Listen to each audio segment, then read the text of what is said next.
Hey, welcome to Plant Summary Therapy, and today we're going to be talking about Dracaena marginatas, specifically the red and yellow cultivars. The Dracaena is a family of plants that have over 100 different species. Dracaenas is a common staple in most garden stores because they make excellent houseplants.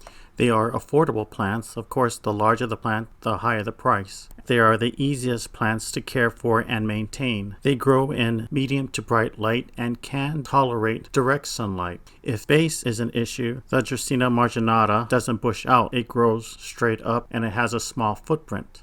They rarely suffer pest infestations, but if they do, it's usually mealybugs or spider mites, and those things are easy to get rid of by just hosing your plant down regularly, which I have done occasionally to create an inhospitable environment for any pests that may venture and find my plant.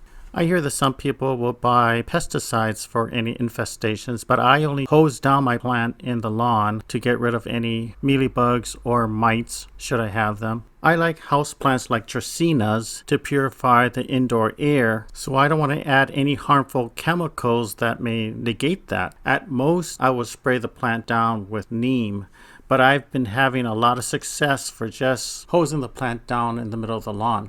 Spider mite and mealybugs like warm, dry areas with still air. So hosing the plant down really makes an inhospitable environment for them. As far as I can tell, they cannot handle water at all. They just die when you wet them. So why add extra harmful chemicals?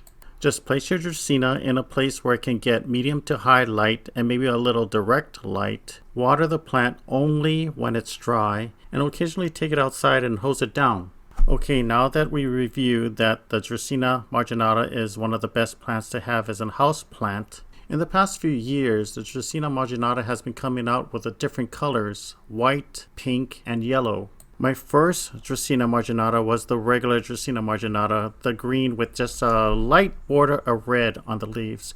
The next one I thought was interesting because it was yellow, and I haven't seen the yellow one. I've seen the white around because some people use it in their yard, but I haven't seen the yellow, so I got the yellow, and the yellow is great.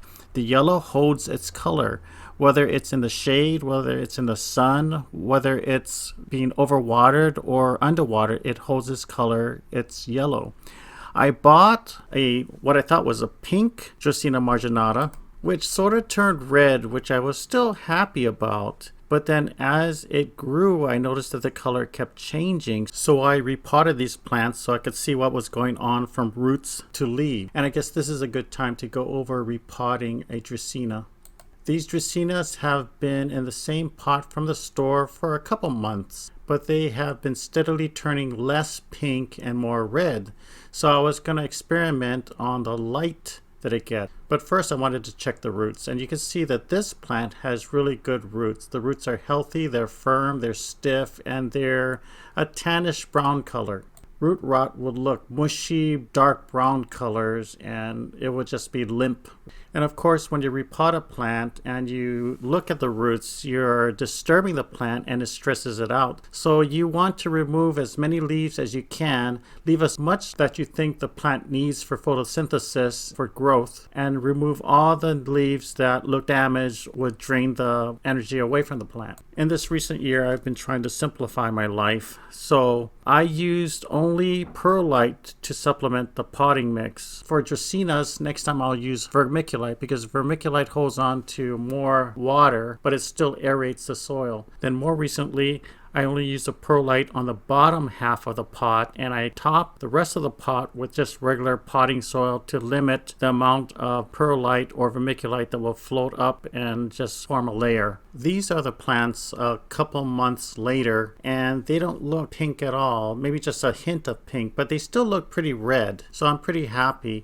And this plant over here has been in a high light area, and this other plant has been in medium light. And there's color changes. The low light area plant has more green in it, but they're both turning less pink. Well, they both are now less pink. This is the same plant just a couple days ago. I kept this plant in the more low light area and it has been turning green, so I put it outside to get medium to direct sunlight in a bright shaded area.